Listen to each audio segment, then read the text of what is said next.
Hello, namaskar, Tashidile. Good evening and good afternoon to our friends in Europe and good morning in United States. I'm Vijay Kranti. Today we are going to talk about Panchen Lama, whose today happens to be the 33rd birthday, and we are going to discuss the silence of Chinese government, which is 28 years long silence about Panchen Lama since 1995, when the 11th Panchen Lama was identified by a team which was appointed by the Chinese themselves under the leadership of a senior communist officer and the senior monks of Panchen Lama's monastery. But as everybody knows, after that, the Chinese government arrested that 5-year child, GENDHUN NYIMA, who was selected as the 11th Panchen Lama and was endorsed officially by His Holiness the Dalai Lama from exile in Dharamsala in India. So since then, Panchen Lama is missing, but Chinese put another child as what they claim the real Panchen Lama. And since then, Chinese are trying to make Tibetan people accept and believe that their candidate is the real Panchen Lama. And unfortunate for the Beijing leadership, the Tibetan people have refused to accept it. So today we are going to discuss various aspects of the question of Panchen Lama and the silence of Chinese government about his existence, about his training and his whereabouts, or even whether he is alive or not. To start with, I will give you a short introduction of the organizing groups. This webinar series today completes its first year, the series on Tibet, and this will be 12th webinar in this series. The organizing two groups are Center for Himalayan Asia Studies and Engagement and Tibetan Youth Congress. The Center for Himalayan Asia Studies and Engagement is a think tank which is focused on understanding issues which are impacting the countries and societies in and around Himalayan Asia region.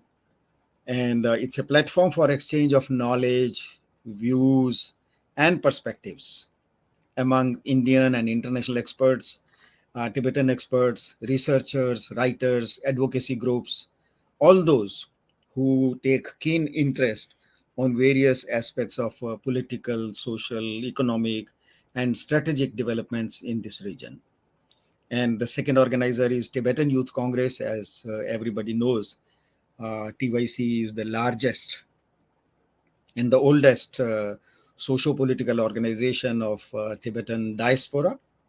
Currently, it is the third generation of Tibetan youths who were born in India in exile, who are leading Tibetan Youth Congress. And we have Mr. Gompo Dondup as our co-organizer, who is the president of Tibetan Youth Congress. He is with us. Mr. Gompo, he is the president of Tibetan Youth Congress. And one thing about Tibetan Youth Congress is that in addition to being the largest organization of Tibetan diaspora, it is, if I can use the term, nursery of training for new leadership. And if you go into the history of exile Tibet, you will not be surprised to see that almost every leader, right from the ministers to Kalantripa or the new Sikyong or senior officers, they have got their training by working in Tibetan Youth Congress as volunteers. And So we have today three speakers, very prominent speakers. Our first speaker will be Geshe Lagdorla. Geshe Lagdor, everybody knows, is a very prominent scholar of Tibetan diaspora. He is currently the director of Library of Tibetan Works and Archives. So welcome Geshe Lagdorji to this platform. Um, Geshe Lagdor is a Tibetan Buddhist scholar of international repute who has co-authored and co-translated so many books on Tibetan Buddhism. He has the distinction of being the personal translator, interpreter of His Holiness the Dalai Lama. And he has translated several books of His Holiness himself from English to Tibetan and from Tibetan to English. And some of those books are, which are very popular. They include The Way to Freedom, The Joy of Living and Dying in Peace, Awakening the Mind and Lightening the Hearts. So, welcome Geshe Lagdorla to this forum. Thank you. Then we have another old friend, Mr. Kai Mueller. Welcome, Kai. Kai Mueller is the executive director of the International Campaign for Tibet in Germany, and he is holding this position since 2005. He coordinates ICT's United Nations related advocacy and has testified before the parliaments, especially the European Parliament and the United Nations human rights bodies. By training and by his education, he is a jurist and a social scientist with the specialization in social studies, political science, and public administration. And as we all know, the International Campaign for Tibet promotes the self-determination and human rights of Tibetans, and it maintains offices in Washington, D.C., Brussels, Berlin, and Amsterdam. So welcome Kai Mueller to this today's webinar. Thank Uh, you. Thank you. We have our another prominent speaker, a very well experienced speaker, Eleanor Byrne Rosengren. Uh, Eleanor, welcome to today's webinar. Eleanor is currently the steering committee member of the International Tibet Network, which is a very prominent outreach group, and she has been the former director of Free Tibet in UK, and she is also a co-founder of the Tibet Solidarity and has been the secretary of the cross-party group on Tibet in the Scottish Parliament. She has made a big contribution in spreading the cause of Tibet and making policymakers to understand the issues related to Tibet. And she has worked with many NGOs also, and she holds a master's degree in human rights. So welcome, Eleanor, to today's webinar. Thank you. So to give a very short introduction to today's subject to those members of audience for whom either Tibet is a new subject or who have not been very in close touch with the issues related to Panchen Lama. As we know, the 10th Panchen Lama he worked jointly with His Holiness the Dalai Lama when China occupied Tibet. And when His Holiness Dalai Lama decided to escape to India. So at that time, China manipulated the 10th Panchen Lama and tried to use his position to fill up those gaps which the absence of Dalai Lama had created. And they tried to present to the people of Tibet as if Panchen Lama is the real now the real leader of Tibet. But it took Panchen Lama not very long to understand the real game of China. And he was known for very frank opinion when it came to confronting the Chinese leadership.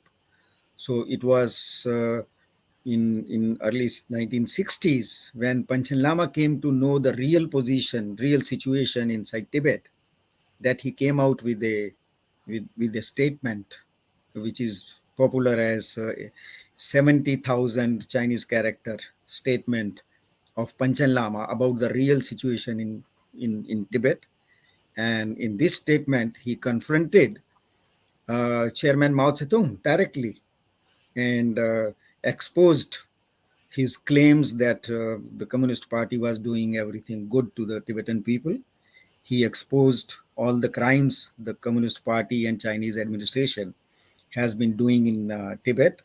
And as a result, he was not only arrested, he was ridiculed publicly, and he had to suffer a very long uh, stay in labor camp and jail. And later on, when he was rehabilitated, at that time, when he came back to Tibet and saw the situation, he was so shocked, and he found the claims of Chinese government vis-a-vis the reality in Tibet. The difference was so shocking that in 1989 he gave a public statement in which he confronted the Chinese government and openly said that the Tibetan people have lost far more because of China's rule in Tibet.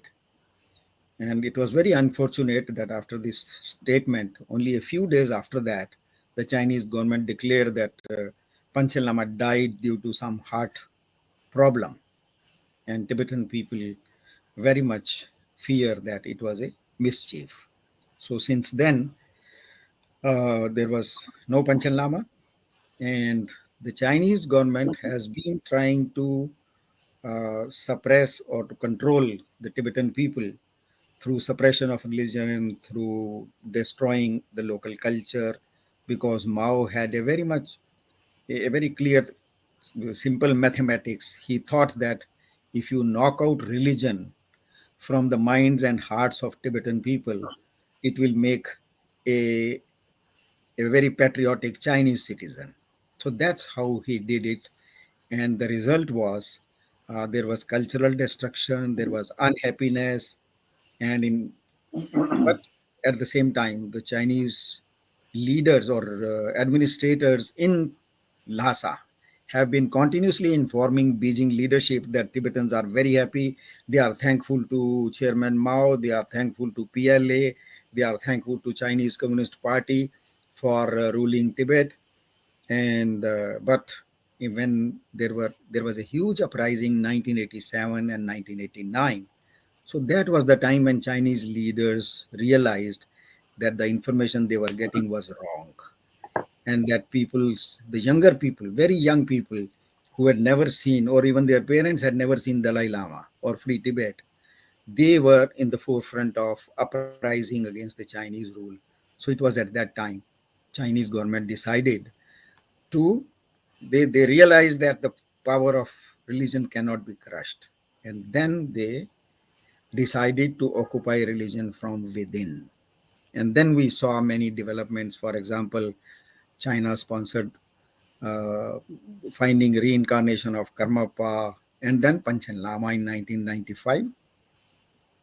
And at that time, as I said earlier, when they discovered that the Tibetan masters, Tibetan scholars had found a child Gedun Chuki Nima as the real Panchen Lama, with the blessings of Dalai Lama from exile, the Chinese refused to accept. And since then, that child and his parents are missing. Nobody knows whether they are in jail or they are where they are.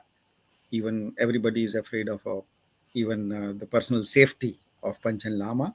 And over these years, Tibetan people have refused to accept the Chinese sponsored Panchen Lama, whom they call Gyami Panchen.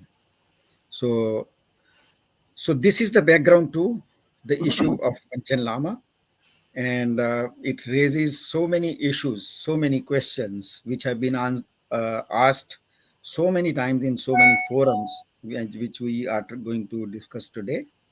And our learned speakers, our panelists, they have long experience in handling these issues. So may I request first Mr. Kai Mueller to please go ahead with your presentation.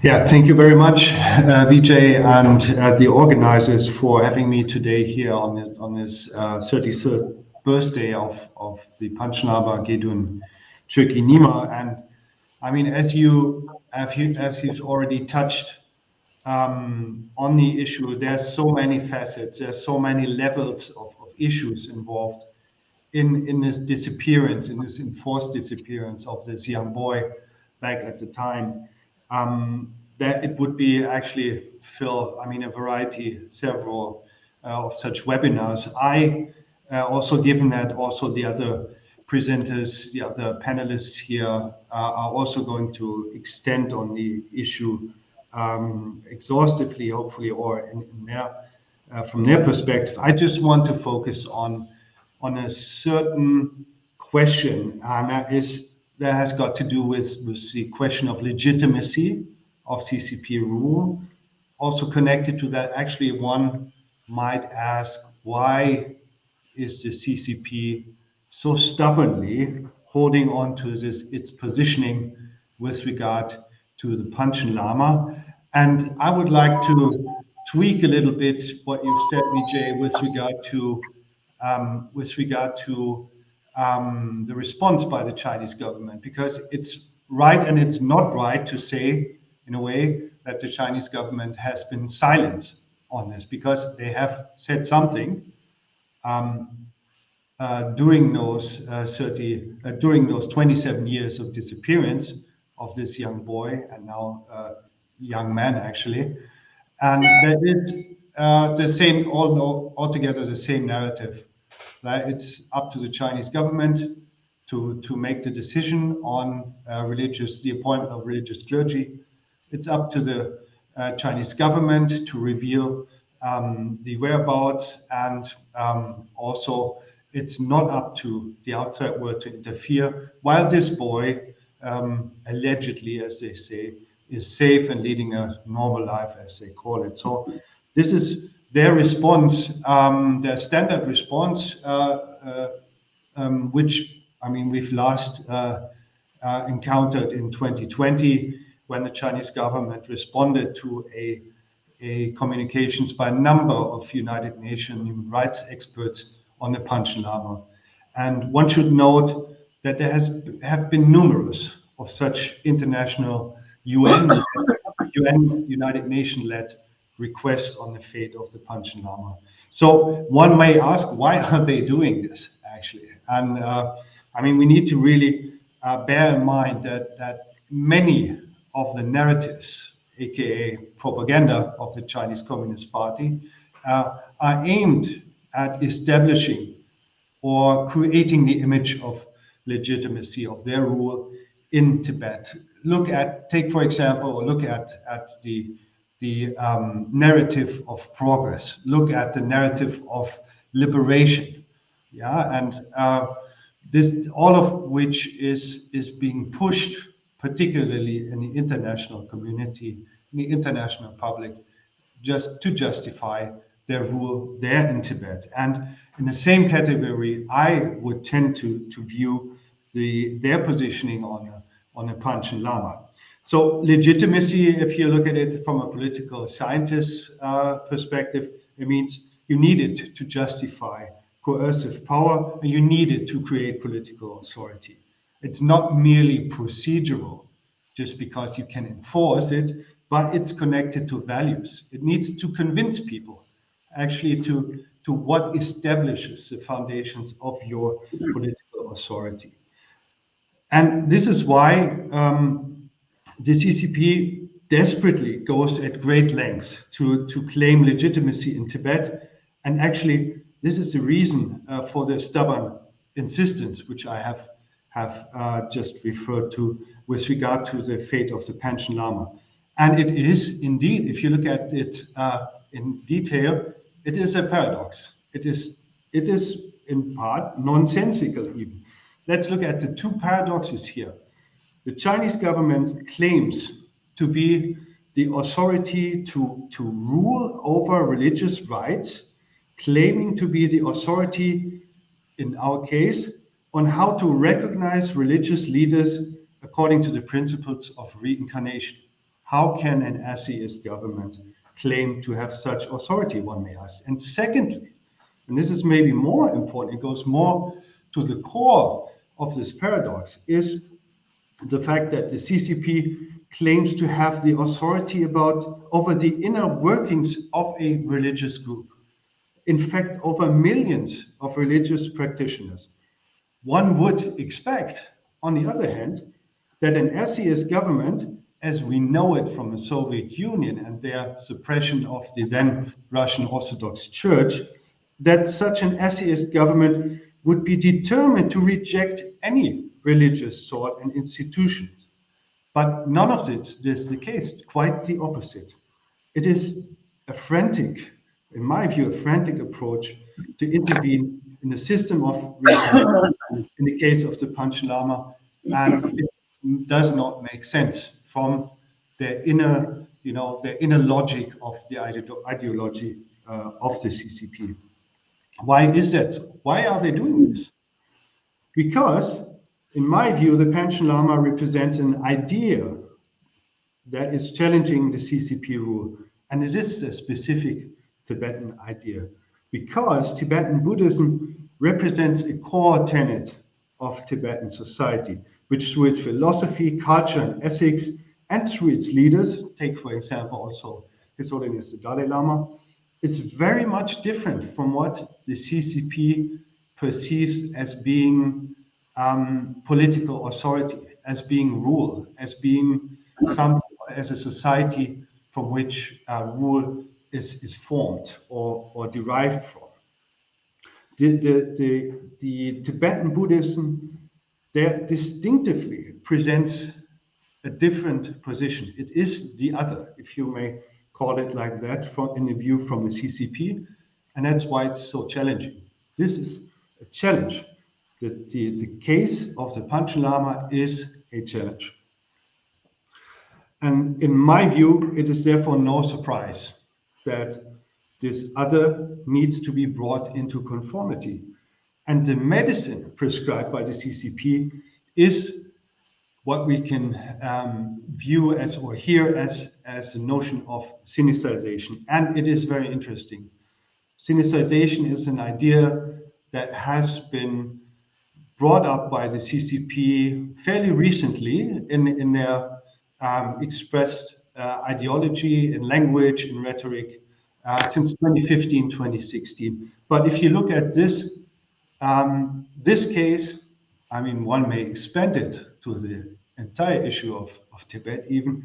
Sinicization has always been there. And also, to that extent, the Panchen Lama has been a case of enforced sinicization for a long time in itself. But the legitimacy that the CCP projects is flat and hollow. It is without values, and it cannot convince. And one example for this lack of a convincing nature of this rule is the fact that there is a fake Panchen Lama, as you may call it, a young man, Gyaltsen Norbu, who is traveling around as being picked a certain time ago by the CCP. He's a member of China's top political advisory body, the Chinese People's Political Consultative Conference. He rarely so gives interviews. He's being sent around in Tibet every once in a while to visit monasteries. He's being there received. He's there being received. Maybe Geshe Lakdor can tell us a little bit more about this later on. I'd be very interested to hear his take on how Tibetans view this fake Panchen Lama, if you will. And if he speaks to to the public or to the Chinese state media. He says something like, as in 2021, as he told Xinhua that his understanding of the current state of affairs is that Tibetan Buddhism will adapt to the conditions, as he put it, of a socialist society with Chinese characteristics and move towards Sinicization. So here we have somebody who fully endorses the party line. For me, it's clearly visible that Tibetan Buddhists in Tibet, in monasteries and in Tibetan communities, do not respect him as Panchen Lama. I would not know of any reverence shown to him anywhere apart from the one that is expected to be shown by the Chinese authorities in Tibet. For me, the Panchen Lama is the embodiment of the failure of legitimacy, because the real Panchen Lama, GENDHUN CHOEKYI NYIMA, represents this said challenge to the rule and authority of the Communist Party in Tibet. He embodies an alternative to the system installed by the CCP on the plateau. In this, the disappeared Panchen Lama shares a similar fate. In fact, compared to all of those who represent ideas that challenge authoritarian and even totalitarian rule in this world. Take, for example, maybe, I hope it's not a far-fetched comparison, but take, for example, the cases of Boris Nemtsov or Liu Xiaobo, both of which are no longer alive, but who stood for ideas of democracy, of rule of law, and of self-determination. In the case of Tibet, coming back to the notion of legitimacy, one may wonder and be very skeptical of such ever being achieved, given these circumstances, with the many paradoxical policies applied by the CCP in Tibet. The Panchen Lama is one of those, and this is what makes his case politically still so relevant. Thank you very much.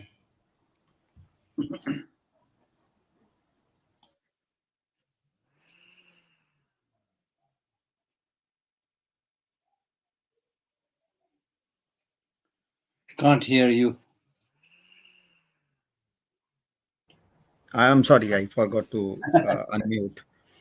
Yeah, thank you, Kai, for your focus on a few points, of which one point is that the government-sponsored Panchen Lama, the Gyami Panchen, is embodiment of the failure of the Chinese policies or Chinese attempt to sinicize Tibet.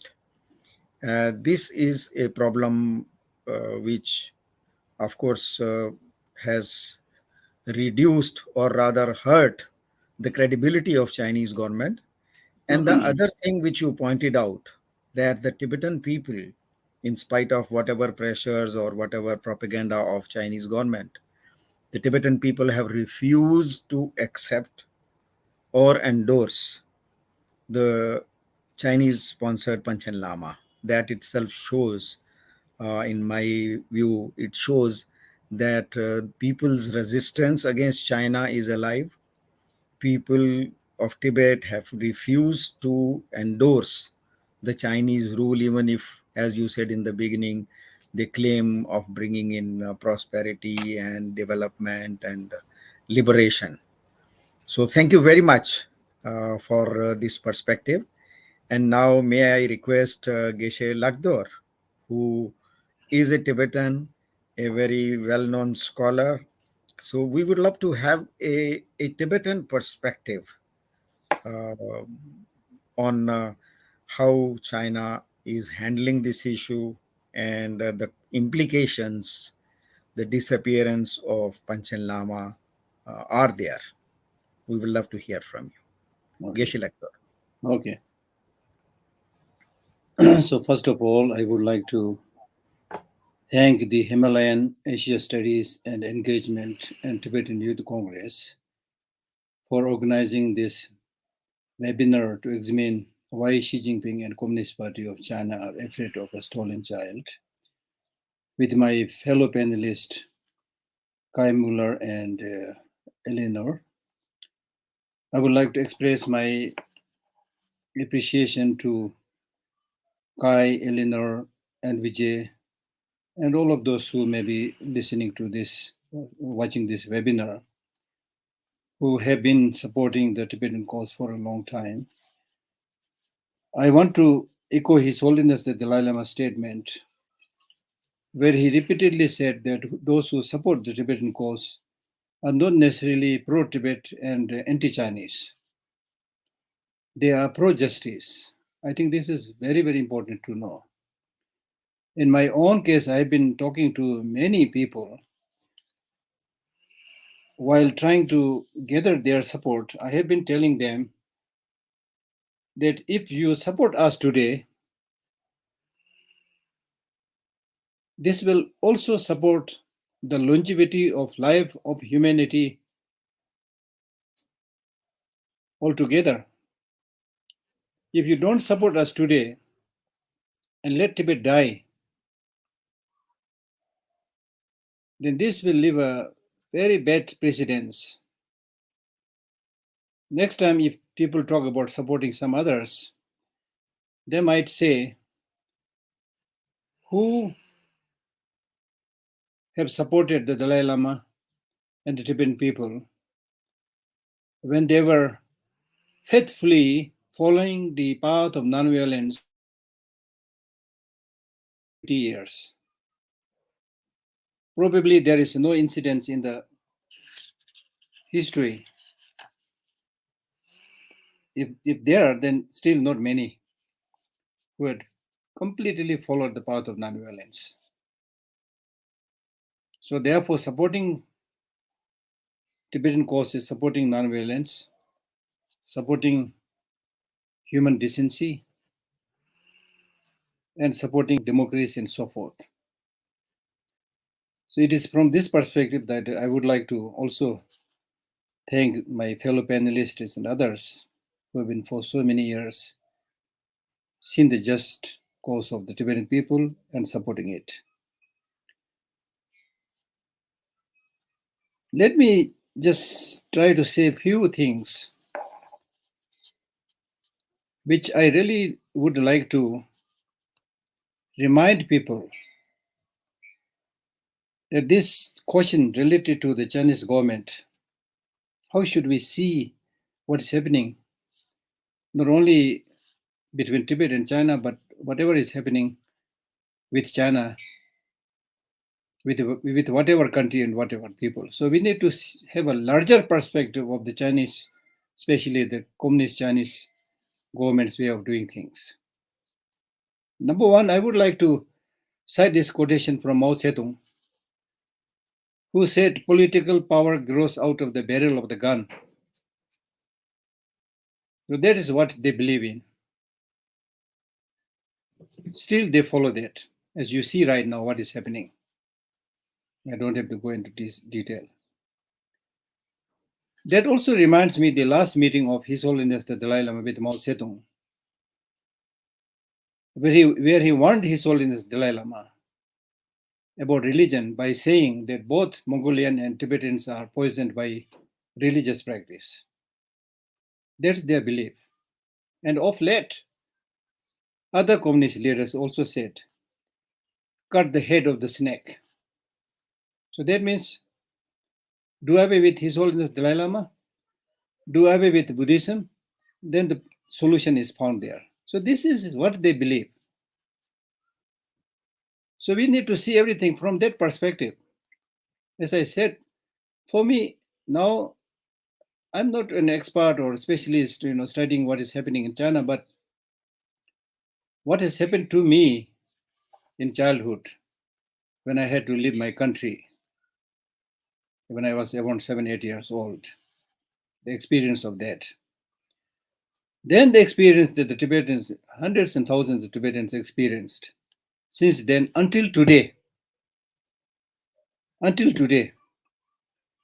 As Kai has mentioned, even today, in this period of globalization, and people are talking about globalization, living in harmony, democracy, and so forth, they are talking about Sinicizing everything. without showing any respect to the Tibetan way of life, Tibetan identity, Tibetan culture. So Sinisize basically means toe the line of the Communist Party. As simple as that, whatever name they give. And then also, if you see the continuous destructions of the holy places and temples, imprisonment of well-educated senior monks, not only monks, even if somebody is a great singer, they feel threatened. This is what the communist government is doing, not only with the Tibetans, but with everybody, including their own Chinese people, including the Chinese businessmen. We know all that. This is their way of function. So how can you believe them believing in reincarnation, which is related to the question of recognition of the Panchen Lama? Even if they try to say this on the basis of the so-called golden urn, they have no idea what they're saying, but they repeatedly talk about selecting things through golden urn.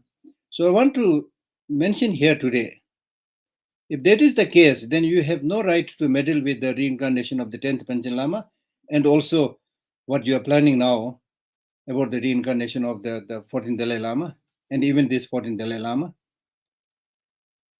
Both the 13th Dalai Lama and 10th Panchen Lama were not selected based on golden urn.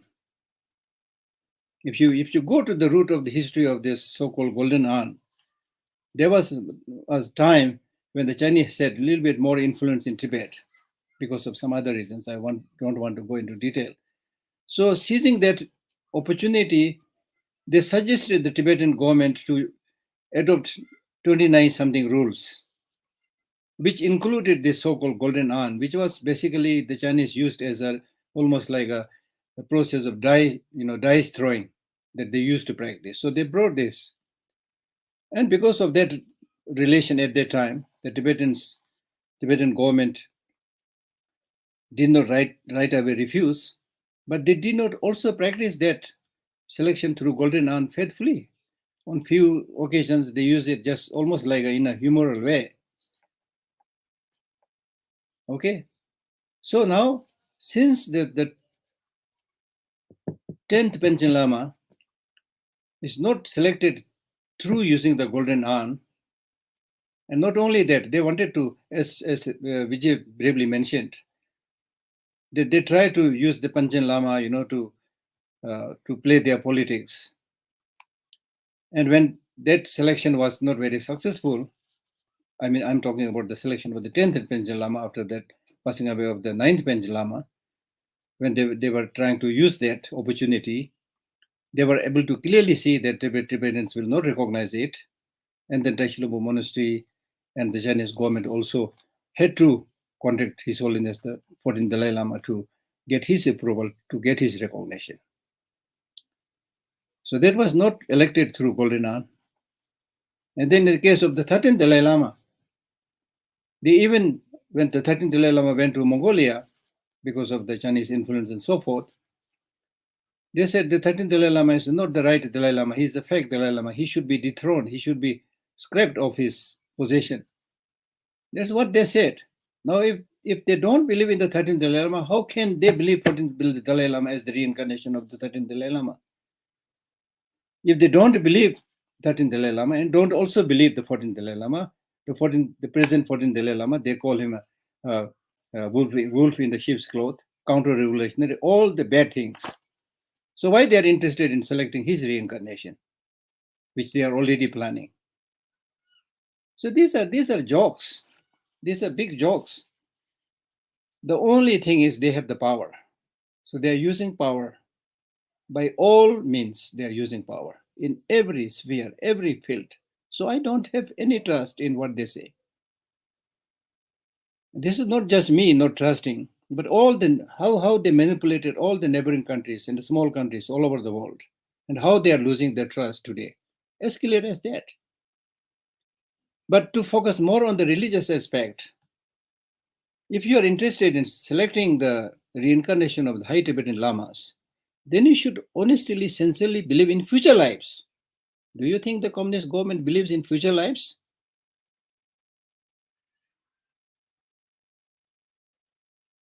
I don't think so. If they are somebody, they are those who believe in future lives, They will not engage in such ruthless atrocity on everybody. If you look at how they came into Tibet, Tibet was an independent country. They came into Tibet clearly to get the resources and the land, and they don't like Tibetan people. A clear indication is how many thousands, millions died. Women out of desperation with their kids jumping from the cliff and committing suicide. These are all recorded. I'm not just saying it. These are all recorded in many books.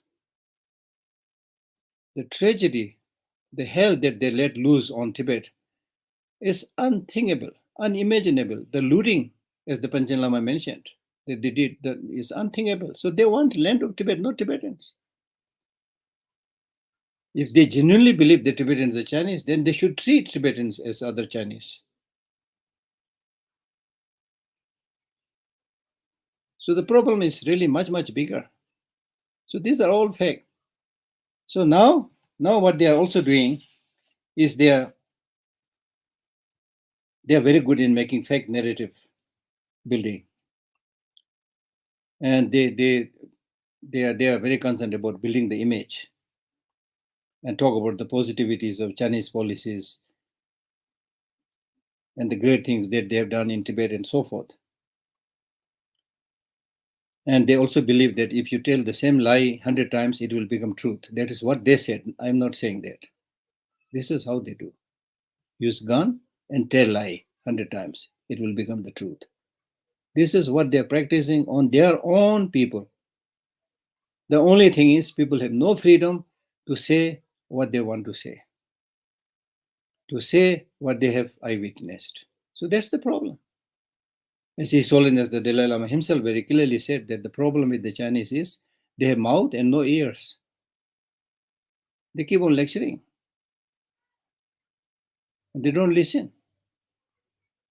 So here today we are talking about what is the state of the Panchen Lama. Is he still alive? They will not listen. They have no ear. Even if they don't believe him as the reincarnation, why can't they let him seen by others as a human being? So that's why, you have this title saying, you have this very interesting title saying that why the Communist Party and Xi Jinping are afraid of a stolen child. They are afraid because it is stolen. If you steal something, then you will never say I've stolen it. They will hide it. So they are actually acting like that. Right? So therefore, then also, like from the Buddhist perspective, if you mistreat ordinary people, it's a great sin. Not only that, if you mistreat bodhisattvas, like Panchen Lama, the negative consequences for the wrongdoers, the leaders, or whoever is involved, or even the country if that is involved, the negative consequences of that will be there without fail. I'm not warning, but it will be there. Nobody can cheat law of nature. In Buddhism, we call it law of causality, but for easier understanding, I would use the phrase law of nature. You can cheat people. You can kill people. You can mistreat people, but you cannot cheat nature. For example, you cannot say that I'm not going to die, which some of the leaders are thinking they'll never die, but death will come. There's law of nature. So they don't believe in these things. So I'm really concerned. In a way, I'm concerned. I'm sorry that they're so ignorant. They don't think they can't think about the negative consequences that they will have in the future. That's 100% sure it will come. It may be famine, it may be flood, it may be, anything, it will come. So therefore, what I really want to say is, atheist communist government meddling, atheist means non-believers meddling in religious decisions, especially decisions related to past and future lives. It's just a joke. It's really just a joke. So the only thing they are doing right now is just using force and use money.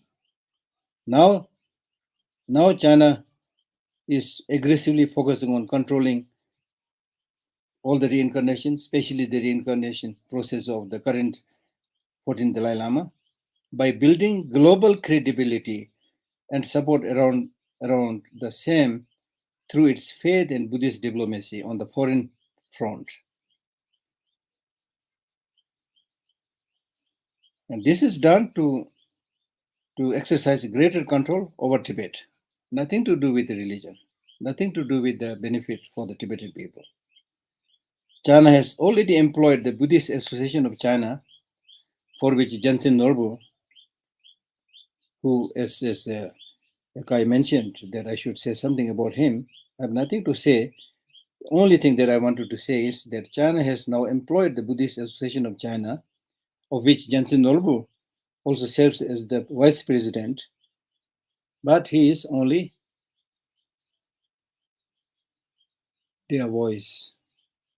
He has no freedom to say what he wants to say. So they are trying to now hold the World Buddhist Forum. They started this World Buddhist Forum since 2006. And second, I think the last known World Buddhist Forum was held in 2018, where more than 1,000 Buddhists participated from over 55 countries. So since the forum's inception in 2006, the most revered Tibetan Buddhist, the Dalai Lama, has been excluded from participating in it while being called a terrorist and separatist in those forums meetings. And they will try to solicit and gather support from those people in recognizing any reincarnation, especially His Holiness the Dalai Lama. So that's what they are doing. In every field, the China builds up its global coalition for its notorious plans. And nations believing in a rule-based order and the ideals of freedom, democracy, liberty, equality, and fraternity should also come together as an opposing force against Beijing. This is important. Today, in many places, freedom is in stake. Democracy is in stake. Dictators are gaining upper hand by using the military might. So therefore, it is the responsibility of not only some of the leaders, but responsibility of ordinary citizens everywhere to act against those high-handedness and to support freedom, human rights, and so forth.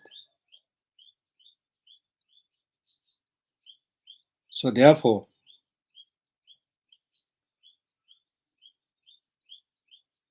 I would like to conclude just by saying that it's not only the question of selection of the Panchen Lama, but they are now hell-bent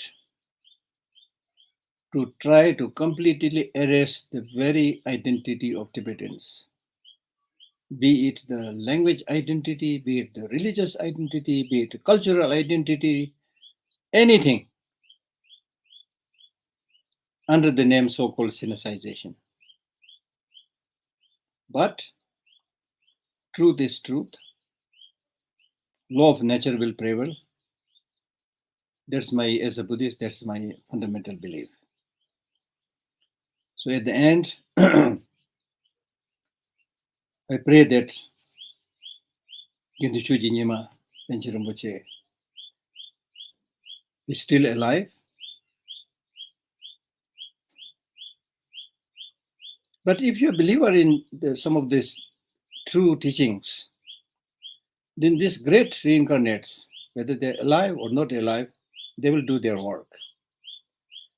I remember very clearly when I was working in the office of His Holiness Dalai Lama, a journalist came and asked me a very intriguing question by saying that the Panchen Lama is a highly spiritually evolved person. Isn't it? He said. I said, yes. then why he is now in the prison? Then I answered by saying that you never know what great work they will do by remaining outside the prison or inside the prison. So similarly today I would like to say, whether they're alive or dead, they will do their work. Whether he's alive or not alive, in prison or freedom, whatever, today, almost all over the world, people have some idea about what has happened to Panchen Lama. And through that, global consciousness awakening about what has happened in Tibet, the operation injustice that is done to the Tibetans by the Chinese is becoming clearer and clearer, and Tibetans are getting more and more support. Whereas the Chinese government, despite its ruthless operation, despite its spending money like water, they are not very successful. So that is the difference between truth and lie. So I pray that CHOEKYI NYIMA is still alive, and it is important for all of us that we should not let the human conscience die. Thank you very much.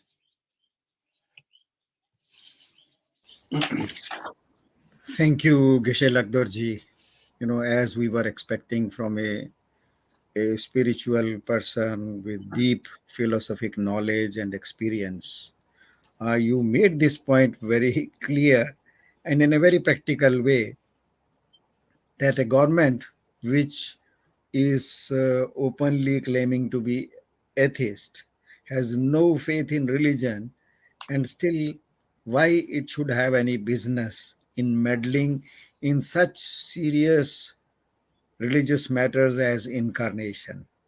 And your faith, I'm sure it will find resonance all over.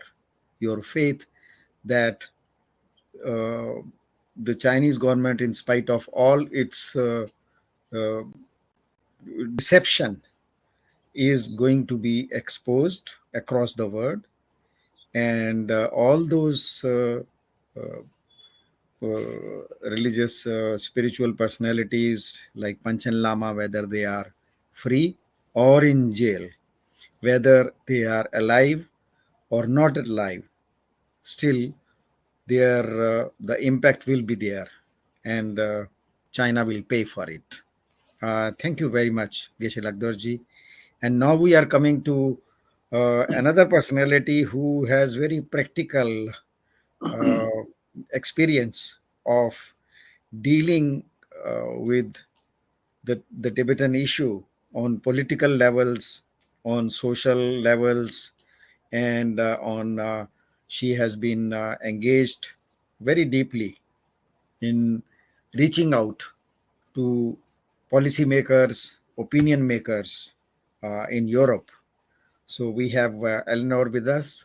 So, Eleanor, we would love to have the benefit of your active experience on the issue of Tibet in Europe, please.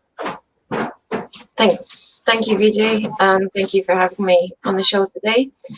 And thank you to Kai and Geshe Lakdor for your earlier presentations. So the Panchen Lama is a person, obviously, but is also a concept and a cause. And many of the people who are part of the Tibet movement feel very strongly about him, about his kidnapping, about his safety, and his current whereabouts. The kidnapping of the Panchen Lama was actually the reason that I personally joined Free Tibet. And this was many years before I became director. This was when I joined as a supporter. And I was in a small town in northern India, living amongst Tibetans when he was kidnapped. So it was something that I've always felt quite personally connected to. And many years later, when I was with the Free Tibet team, I realized that there were so many people around the world who also felt very personally connected to this issue. And it's been a strong element of the international campaign for Tibet for decades. But it's also been a very difficult element. And the reason that it's difficult is that we have so little information.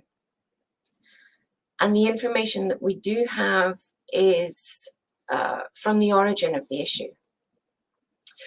So we know that he was kidnapped, we know that he was taken. We even have China's admission of what they did, because a number of UN committees and special procedures and working groups have all looked into this, and China has admitted to the UN that they took the Panchen Lama as a child, they took him with his family. They have not tried to hide this or deny it. They've been quite blunt about it. They've said that they did it for his own safety. That's where we get into the territory of being unable to believe what they say or accept their position. But that is all that we have, because they've done a very good job of keeping him hidden and preventing any information about his current situation from leaking out of Tibet or China, because we don't actually know where he's being held. And it reminds me a little bit of some other cases where political prisoners who are very influential have been kept in remote locations. In some cases, we've received information about prisoners who've been kept in essentially in hideouts in the mountains at very high altitude, places where it's physically difficult for anyone to reach that place or to communicate with them. So it's possible that the Panchen Lama has been held in such a location for decades. It's also possible he's been sent to live with another family and essentially brainwashed. Similar thing could have happened to his family, but all of this is speculation. We have very little in the way of proof or evidence beyond their admission of the original kidnapping. So campaign groups around the world try very hard to deal with this gap in information. And there are repeated efforts to think of new ways to look at the issue, new ways to get attention for his case, and new ways to present it to the public as well as to policymakers. We've actually done quite well in terms of getting policymakers on board, and by we I mean everyone who's involved in campaigning for his release. I know of some governments who regularly add the Panchen Lama's name to their lists of political prisoners who they are concerned about when they have a dialogue about human rights with China. I know of some government officials who have been shown photographs as proof of him being alive and being safe. They were not allowed to keep those photographs. They were simply allowed to look at them. And even then, that was still a good couple of decades ago. There's been nothing direct since then. But they're still willing to raise the issue annually. And campaign groups have tried different methods. There was a campaign using missing posters, like you would see for children who'd gone missing in any other country. There have been wanted posters. There are birthday celebrations. There are vigils on the anniversary of his kidnapping. So people try lots of different ways to keep his memory alive, remind people that he's out there, and to keep reminding governments to keep asking about him and to keep the pressure on China during diplomatic discussion. One of the most creative of these campaign methods was put together, led by the International Tibet Network, with input from Free Tibet and some other groups a couple of years ago. And also working closely with the Tibetan community in the UK on this one. The network commissioned a forensic artist who normally works on criminal cases where people have gone missing or been kidnapped as a young child, very much as the Panchen Lama was. And when there are police efforts to try and locate these missing people years later, obviously they're going to look different. Someone who disappears as a child is not going to look the same 15, 20, 25 years later. They're going to look very different. So there is a field of work which specializes in taking the photographs of children and using scientific techniques to produce an image showing how they might look as an adult or later in life. And they take photographs of the individual when they were last seen. They look at photographs of family members. They speak to family members to get a sense of the facial features and traits that are within the family. And they produce these images, which are known as age progression images. So this work was done for the Panchen Lama a few years ago. And this image was created showing how he might look at the age of 30. And it was unveiled at the Buddhist Center in London for the local Tibetan community. And it was featured on national TV at the time.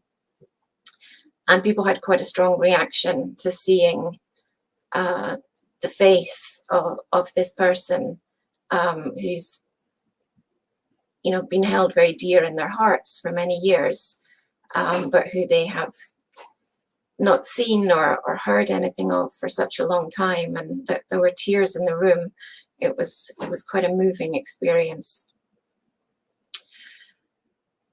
And it brought home what is really at the heart of this issue in terms of what China has done in his case. Now, Kai spoke very eloquently about the political ramifications of the kidnapping, and Geshe La has spoken about the Buddhist side of it and the reincarnation elements. But there is also a human rights side to the story. And the facts of that are that a 6-year-old child was kidnapped. It was an enforced disappearance where a government forcibly took a 6-year-old child and has held that person incognito for their entire life since that kidnapping. And in other situations where a government had stolen a child, kidnapped a child, disappeared a child, we would be outraged and horrified by that, even without there being the other political and religious elements to that. For a government to kidnap a 6-year-old child, it is horrendous. The fact that that child is a high-profile religious leader, a very revered character, adds other elements to it. But the basic facts are enough. A 6-year-old boy was taken from his community and hasn't been seen since. And we don't know what conditions he's been held in. We don't know whether he's been tortured or mistreated, or if he's living in physical comfort but has been brainwashed. We just don't know. But we do know a 6-year-old child was kidnapped by a government, and that in itself is dreadful enough. So it's understandable why this is such a strong issue for so many people and why there are such strong feelings about it. And I personally believe that he is still alive, since that is one of the questions we're looking at today. I think there would be less mystery around it if that were not the case. But that's possibly partly hope and faith as much as knowledge. And I do know that the Tibetan community and the campaign community will not give up on the Panchen Lama or on this issue. We will continue to look for him, to find different ways of raising awareness of what's happened to him, different ways of putting pressure on China repeatedly.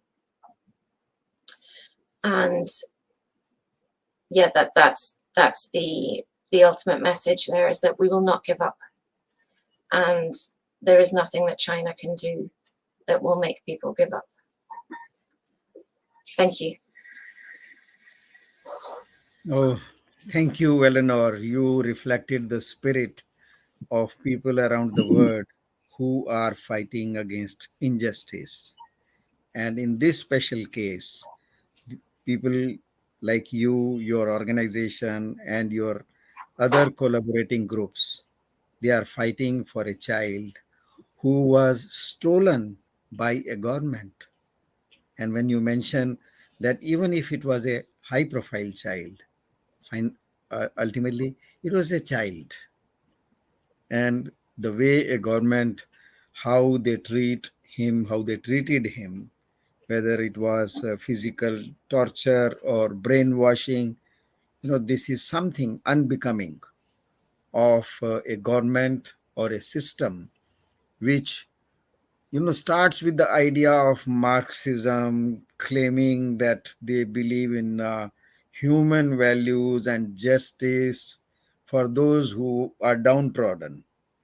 And the real behavior of this Marxist government has been just opposite, because their philosophy of Marxism itself has failed them to the extent that they are afraid of a child. Just imagine a dictator who has all the powers of the world in his hands and still is afraid of a child, a 6-year-old child or a 5-year-old child. And they don't have the courage for last 28 years even to tell the world that here is that boy, we were not bad to him, here he is an engineer, or he is a doctor, or he is a teacher, or he is an ordinary laborer, and he is safe. They don't have the courage. That exposes the weakness of not only the Communist Party of China, not only the weakness of the Marxism, it shows the weakness of a system which is believed on injustice. And thank you very much for when you concluded that you are going to keep the fight on. And I assure you, you are not alone. In the whole world, there are in almost every country, there are so many people who are with you and who are fighting for justice in so many ways, and especially for a child who has been stolen by a government. So we had these three presentations from three experts who are experts from different fields and who represent various aspects of the issues related to Panchen Lama and Tibet. So now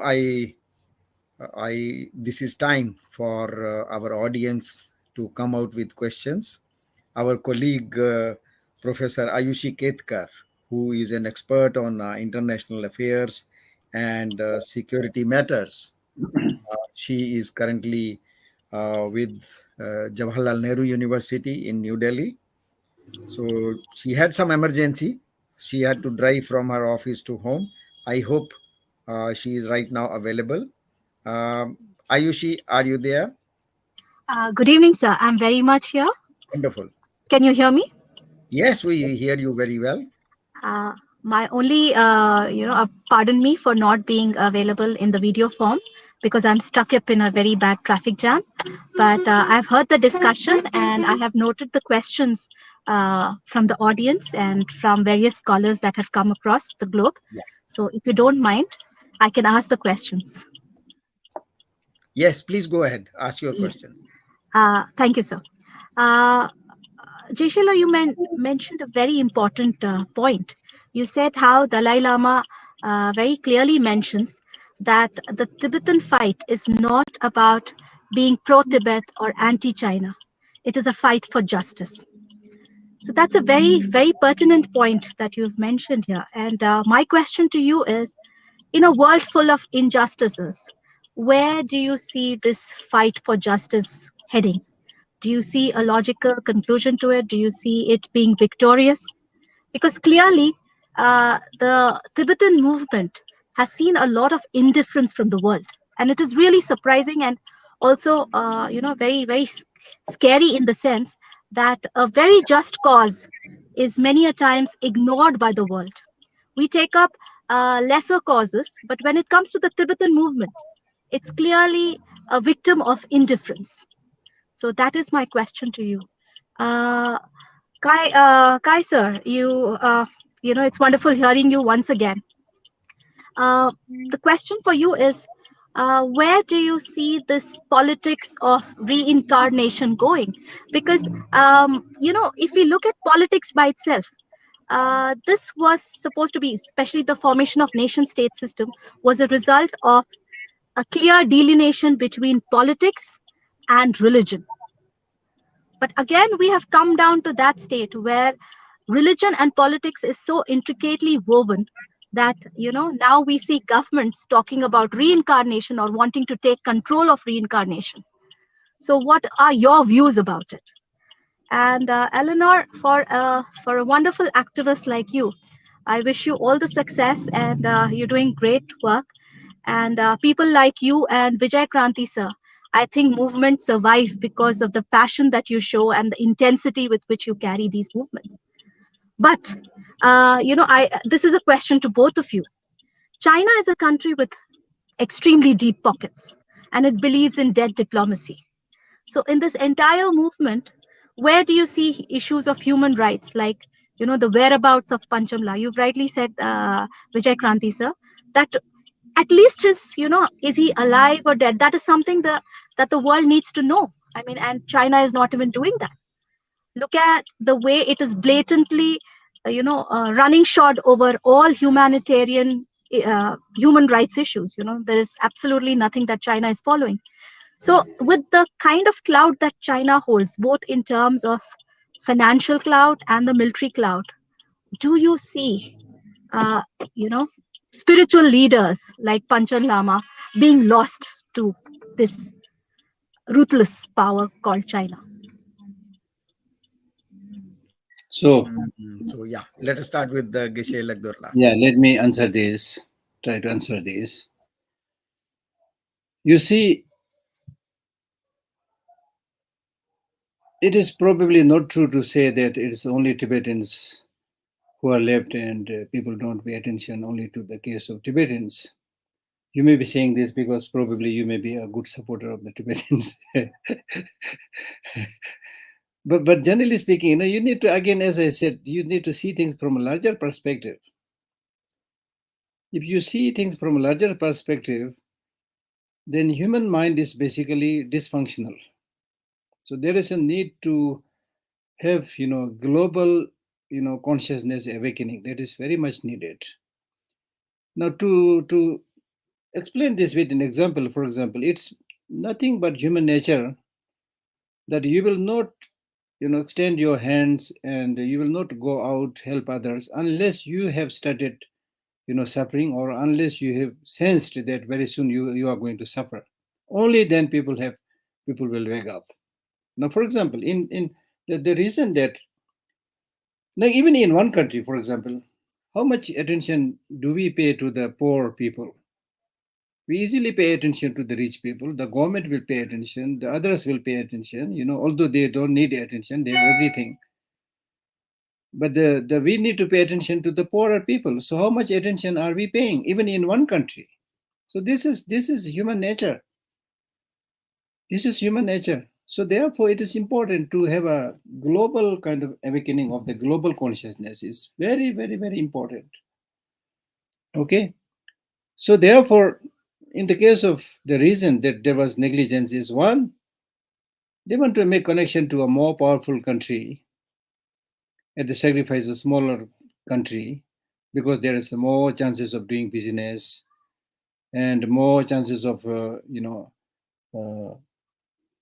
visiting and touring that country, small things like that. So therefore, China has a much market area. Tibet doesn't have that. That's one reason. And then another bigger reason is because human conscience is more or less dead. I mean, look at the example of some of the leaders today. Many of them don't have a proper conscience. Honestly, I'm sorry to say that. They don't have the courage to go for what is right. They will, most of the time, they will go for business, for money. Wherever there is a possibility to do business and gather more money, they'll go there. Wherever there is less risk for their country, more advantage for their country, they will go there. So there's a human tendency. But there is no need to get discouraged from a larger perspective. Even if the whole Tibet is lost, for example, there's a physical loss. There is no loss to the consciousness. It will never go away. As I said, I'm somebody who is believe in law of nature. So very soon, when you do wrong things, in Hindi में हम लोग बोलते हैं ना, जब पाप के गठरी भर जाता है, पाप का गठरी भर जाता है, then the country will fall, the leaders will fall. This is 100% sure. It's only a matter of time. And then the good things will come up. It takes a little bit longer time, because when you do good things, you don't harm, you immediately react negatively, you don't use weapons. So it doesn't come out so much in the newspaper. But when you kill somebody, resort to a weapon, things like that, it comes out in the newspaper. That doesn't mean that is right. So it's only a matter of time that truth will prevail. So that is my belief. In this life, next life, doesn't matter. It will come. But what is important for us is, whichever country we belong to, wherever we are living, we need to have this precise understanding of importance of harmony, importance of cooperation, importance of non-violence, and so forth. So let me give you one example, and then I will keep silent. Okay. Now, for example, in today, right now, so many countries are now waging war. throwing bomb at each other. That's their wisdom. The Buddhist wisdom says, you don't have to kill people, they will die. So from there, I hope, we will get a hint of what is real wisdom. Oh, thank you very much. When you say you don't need to kill people, they will die. I think there is one answer for China. Kai, now your turn. Yeah, thank you very much for this question. I think it's very relevant. I mean, in this case, we're looking really, as I said, at a paradox. And we're looking at actually at an inconsistency in policy, in ideology, if we can call it ideology, what we see as political programs in China at all in the first place. It's a contradiction. And along with it, there goes history, ideology and history that is fabricated. And actually also there's a fabricated logic behind this. And Geshe Lakto explained it very, very eloquently too. So I think there's a breaking point within authoritarian government and rules where this inconsistency, this paradox and contradiction cannot be accommodated any longer. And I think, as Geshe Lakto said, it's very dangerous for the Communist Party to just to push through with this inconsistency, with this just superficial logic that is hollow and doesn't have any value-based or convincing nature to the people. And I think if we look at China these days, I mean, one should not be surprised if we look at Shanghai or other places where you see actually what we thought in the West would be a very successful COVID policy. It's not the case. It's not the reality. Now we see the reality of an authoritarian regime unfold on the ground in Shanghai, and that shows how fragile all of these constructs are. And I would tend to believe that democratic or free societies are more capable of overcoming such conflicts or such difference in interests, and are more capable to really resolve conflicts within two societies as they are here, or amongst groups and so forth. So I think there's a limit to all of this for the Communist Party. I cannot look into the future, of course, but I would tend to believe all of this will at one point break. Oh, thank you. Thank you. Eleanor, now your question. China has deep pockets. Yes, they do have deep pockets, although they also have an awful lot of debt, which is something that people tend to forget. They're not quite as all-powerful as they would like everyone to believe. But the other thing that they're very good at misleading people on is how much they care about human rights. So it's not the case that they don't care about human rights, but they don't want to admit that. They want people to believe that they do care about human rights. They don't want to be seen as the bad guys. And they've put a lot of effort into their concept of human rights with Chinese characteristics, much as they talk about socialism with Chinese characteristics. They've done a lot of work at the UN to promote economic, social, and cultural rights over civil and political rights. There's been debate for decades in some circles over whether those two are equivalent or whether one should have priority over the other. China has definitely advocated for economic, social, and cultural rights. to be viewed as more important than civil and political, because it allows them to talk about poverty reduction schemes as opposed to enfranchisement of citizens. And this is the kind of thing that they talk about in the context of Tibet. When people accuse them of violating human rights in Tibet, they promote what they've done in terms of poverty reduction and protection of grasslands. It's just that their way of protecting the grasslands is to remove all of the nomads from the grasslands. And their work on poverty reduction involves putting children in boarding schools that are more akin to prisons than the kind of schools you'd want anybody's children to be in. So that they don't have the courage to say to the world, we just don't care about this. They want people to think that they care, but they want to promote their way of doing things and to try and win people over to their interpretation of reality, which is a horrendous prospect. And the thing of the pockets being deep is relevant because we see at a lot of UN measures, countries essentially being bribed into voting a particular way or making comments that are favorable to China.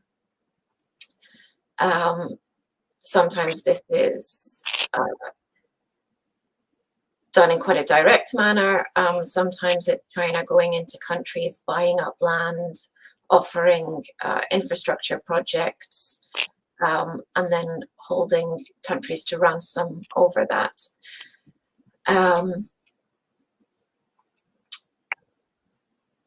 And the way to combat that is better awareness.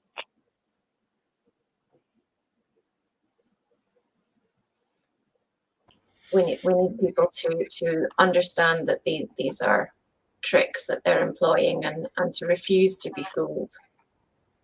Yeah, I agree with you that it's ultimately the challenge is raising awareness. I would like to add a couple of other points, adding to what Eleanor has said. No doubt, China has deep pockets. No doubt, China has acquired a lot of military power.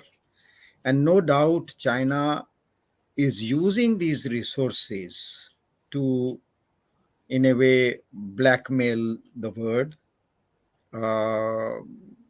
Using, as Eleanor just now pointed out, using its money to buy votes in United Nations or different agencies. No doubt, this is also only one aspect of the fight on a front on which China looks very strong, that it can manipulate WHO, it could manipulate various agencies of the United Nations, and it could even win votes on those issues, support on which it did not deserve. But we all have seen the word in last 40, 50 years, and a lot of things have happened when, again, the law of nature has proven that money or military power, they have their own limitations. And I'm sure this money, China might look right now powerful because they have money, because they have this money because of the foolishness. I'm sorry using the word foolishness of some great leaders, if we name America, Henry Kissinger and President Nixon, who gave the credibility to China which it did not deserve. They gave them membership to those forums for which they were not qualified, at least they were not suitable. They gave them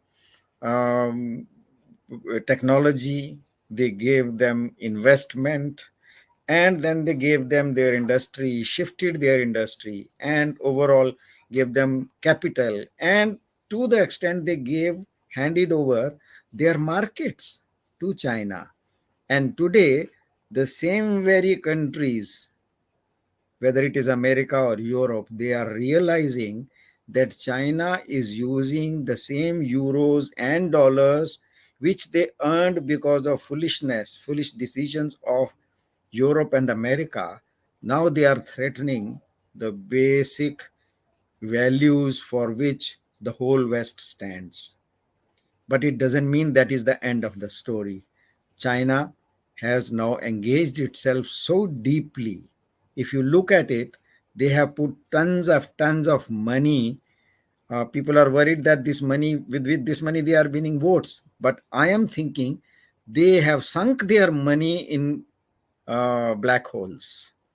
And once they start losing, like Russia has started feeling the music, I am sure very soon China will also start facing the same music. The money which they have spent all over the world, spread all over the world, it is like that old Panchatantra story. There was a milkman who used to mix water and make money. And one day he went to the city with his money bag. And as he was sleeping under a tree, the monkey comes and picks up that money bag and then throws that money into water. China is going to face the same fate. And this law of nature, as Geshe Lagdorla said, is going to work. The money earned by sin will go back to the sink. And I'm sure the day is not very far when all those peoples, the countries like Tibet, like East Turkestan, like South Mongolia, like Manchuria, like Hong Kong, they are going to get justice. And the day I don't think is very far. So I think this is time to conclude. The watch is telling that we have reached the end of our program. So, Ayushi, thank you very much for these questions. So, can we go ahead now and request our friend Gompo Dundup La, who is the president of Tibetan Youth Congress and who is the co-host of co-organizer of this webinar, to please say some words and also your vote of thanks. Thank you. So I, on behalf of Tibetan Youth Congress and the Center for Himalaya Studies and Engagement, would like to extend our warmest greetings and Tashidele to all our panelists and all the public who are watching this program online and general public at large. So before I conclude this important program, I want to add few of my thought on today's topic. So today is the 33rd birthday of 11th Panchen Lama Genthun CHOEKYI. Actually, the day is a very joyful day to celebrate. Unfortunately, for last 27 years, a young Panchen Lama Genthun CHOEKYI was unknown with the Chinese detention. Where about him is still unknown to us. Under what circumstances his living is still unknown to us is a matter of concern to all the Tibetan and Tibetan supporters. For last more than 2 decades, we are pressurizing the Chinese Communist government to immediately release 11 Panchen Lama Genthun CHOEKYI and all the political prisoners.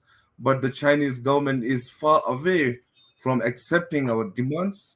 So now our call action and our campaign to release His Holiness the Panchen Lama and all the political prisoners should be continuously carried until the Chinese have fulfilled our demands.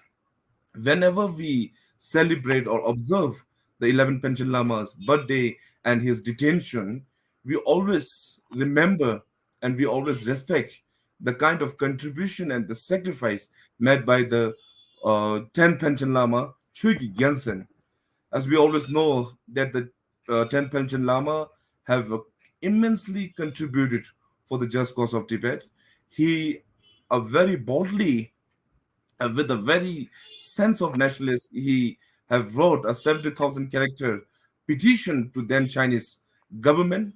The Mao Zedong considered that a petition as a poison arrow to the communist government, and with this petition he was forced and he was detained for more than 14 years. After his release from the Chinese prison, he visited all the three traditional regions of Tibet, and he advised Tibetan people to have a continuous devotion towards His Holiness the Dalai Lama and to preserve a Tibetan language, tradition, and the religion. Moreover, at the very end public gathering in the January of 1989, he made a very clear public statement that the Chinese rule in Tibet brought more destruction than the benefit to the Tibetan people. This is his conclusion remarks. This is his patriotic sense and the conclusion remarks towards the Chinese Communist government. With this statement, he was poisoned by the Chinese Communist Party, and he died in a very mysterious way. So today is the 33rd birth anniversary of 11th Panchen Lama GENDHUN CHOEKYI. So we, Tibetan Youth Congress, we always consider this as a frame calendar activity, and we are organizing a different political activism walk, and we are celebrating in a different way. So we are organizing different prayer gathering in our different regional chapters. Moreover, we are doing a different lobby walk to draw support and to joint call to make China accountable and to pressurize the Chinese government to immediately release Panchen Lama and all the political prisoners. So today, on behalf of both the organization, would like to thank Geshe Hakdullah for sparing a time from Geshela's busy schedule and enlightening all our audience. Thank you very much, Geshe. And secondly, I want to thank Kai Muller for accepting our invitation, moreover for being an active member and contributor and the Friends of Tibet. And we are very much grateful for your support and active engagement in Tibet Just Cause. And I also would like to thank Eleanor Ban for accepting our invitation and being with us in our freedom struggle, in our movement for the just cause of Tibet. And also, I would like to thank our moderator of the event, Vijay Krantiji, a longtime supporter of Tibet, and moreover, a very close friend of Tibetan Youth Congress. With the active contribution of supporter and activists like Kai Muller, Eleanor, and the Vijay Kranti, you all give us the hope and the encouragement to all the Tibetan people to work for our own just cause. Thank you very much, all. And I also would like to thank Professor Ayushi Ketkar for your the handling this Q&A session. Even though you are stuck in traffic, but you did your best and you are make your presence and you have bear your own responsibility. We are very much thankful for your contribution. And I also would like to thank Lobsang Sedinla for your technical support in organizing this very important event. For last, I want to conclude by saying we will continue to carry a different political activism work until our wishes fulfilled, until the Panchen Lama and all the political prisoners are released without any condition by the Chinese Communist government. Thank you very much. Thank you all. Thank you, Gopala. Thank you very much. And now, as we conclude, I'm sure today we have completed our first year of this series of webinars on Tibet. Today was the 12th webinar in this series, but it doesn't mean we are going to stop at it. Very soon we are going to meet you with another subject, and I hope one of our next subjects will be the genocide, the cultural genocide being committed by China in Tibet, in Xinjiang, in South Mongolia, in Hong Kong, Manchuria, and rest of the China itself. Very soon we will join you with a new subject and meet you again. So thank you very much, all our panelists, and let us hope we'll be meeting on this platform again on some new subject. So thank you very much, everybody, and very soon you will see the whole proceeding will be available on YouTube in a few minutes, on the Facebook of Tibetan Youth Congress, the YouTube channel of Tibetan Youth Congress, and my own Vijay Kranti's YouTube channel. Thank you very much. Namaskar. Thank you.